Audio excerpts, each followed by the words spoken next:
Hello friends, എല്ലാവർക്കും മിന്നൂസ് കിച്ചൻ്റെ പുതിയൊരു വീഡിയോയിലേക്ക് സ്വാഗതം. അപ്പോൾ ഇന്നത്തെ വീഡിയോയിൽ കാണിക്കാൻ വേണ്ടി പോകുന്നത് എളുപ്പത്തിൽ സിമ്പിളായിട്ട് ചെയ്യാൻ പറ്റുള്ള ഒരു അടിപൊളി ബനാന കേക്കാണ്. ഈ ഒരു ലോക്ക്ഡൗൺ സമയത്തൊക്കെ നമുക്ക് വീട്ടിൽ വെച്ചിട്ടുള്ള ഇൻഗ്രീഡിയൻസ് തന്നെ വെച്ചിട്ട് എളുപ്പത്തിൽ ചെയ്തെടുക്കാൻ പറ്റും. അപ്പോൾ നമുക്ക് വീഡിയോയിലേക്ക് കടക്കാം. ചാനൽ ആദ്യമായിട്ട് കാണുന്നവരാണെന്നുണ്ടെങ്കിൽ ഒന്ന് സബ്സ്ക്രൈബ് ചെയ്തേക്കുക. വീഡിയോ ഇഷ്ടപ്പെട്ടാണെങ്കിൽ ലൈക്ക് ചെയ്യുകയും ചെയ്യാം. അപ്പോൾ ഞാനിവിടെ ഇവിടെ 4 നല്ല പഴുത്ത നേന്ത്രപ്പഴം എടുത്തിട്ടുണ്ട്.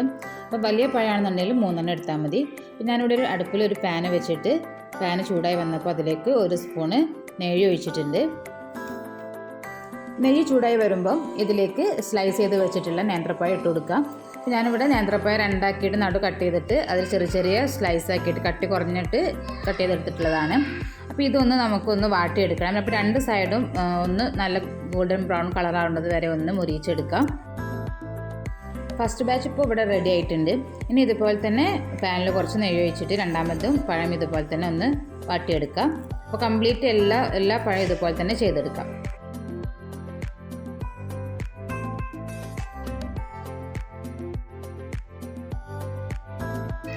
അപ്പോൾ ഇതാ സെക്കൻഡ് ബാച്ച് ഇവിടെ റെഡി ആയിട്ടുണ്ട്.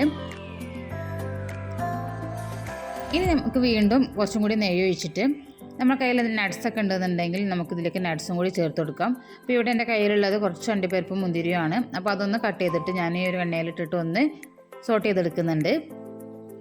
അപ്പോൾ ബദം ഉണ്ടെന്നുണ്ടെങ്കിൽ ബദം ഇട്ട് കൊടുക്കാം. അപ്പോൾ നമ്മുടെ ഇഷ്ടത്തിനനുസരിച്ചിട്ട് ഇനി ഇതില്ലാന്ന് വെച്ചാലും കുഴപ്പമൊന്നുമില്ല കേട്ടോ. എന്നാൽ തന്നെ കഴിക്കാൻ നല്ല ടേസ്റ്റ് ആയിരിക്കും. ഉണ്ടെന്നുണ്ടെങ്കിൽ നിങ്ങൾ ചേർത്ത് കൊടുക്കുക.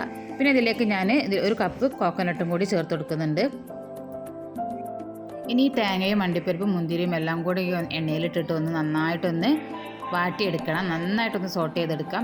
ഇനി അല്പം പഞ്ചസാരയും കൂടി ഇതിലേക്കൊന്ന് ചേർത്ത് കൊടുക്കാം. നമ്മുടെ ഇഷ്ടത്തിനനുസരിച്ച് പഞ്ചസാര ചേർത്ത് കൊടുക്കാം. നന്നായിട്ട് പഞ്ചസാര ഇഷ്ടപ്പെടുന്ന ആൾക്കാരാണെന്നുണ്ടെങ്കിൽ കുറച്ചധികം ചേർത്ത് കൊടുക്കാം. പിന്നെ അത് അല്പം ഏലക്കാപ്പൊടിയും കൂടി ചേർത്ത് കൊടുത്തിട്ടുണ്ട്. നന്നായിട്ടൊന്ന് എല്ലാം കൂടി ഒന്ന് മിക്സ് ചെയ്തെടുക്കാം.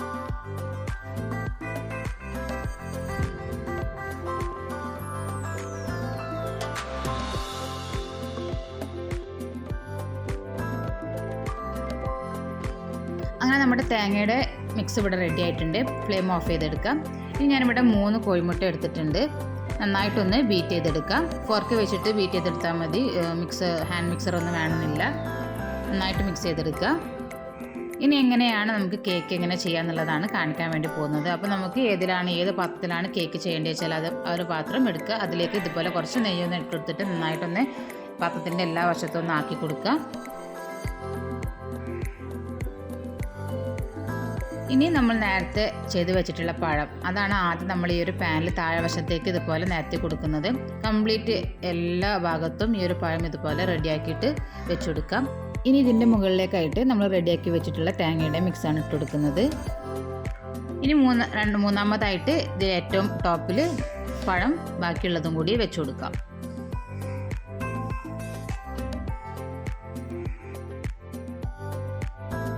അപ്പോൾ ഇവിടെ 3 ലെയേഴ്സും ഇതുപോലെ സെറ്റായി വെച്ചതിന് ശേഷം നമ്മൾ നേരത്തെ മിക്സ് ചെയ്ത് വെച്ചിട്ടുള്ള മുട്ടയുടെ മിക്സ് ഇതിൻ്റെ മുകളിലേക്കായിട്ട് ഒഴിച്ചു കൊടുക്കുക. അപ്പോൾ വേണമെങ്കിൽ നിങ്ങൾക്ക് 1 സ്പൂണോ അല്ലെങ്കിൽ 1/2 സ്പൂണൊക്കെ കുറച്ച് പഞ്ചസാര ഇതിലേക്ക് ചേർത്ത് കൊടുക്കാവുന്നതാണ്.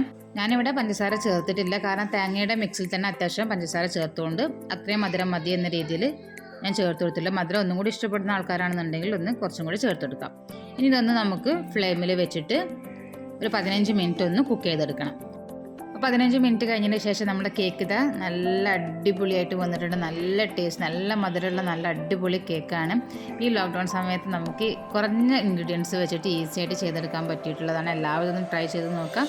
ഇഷ്ടപ്പെട്ടെന്നുണ്ടെങ്കിൽ ലൈക്ക് ചെയ്യാനും മറക്കരുത്.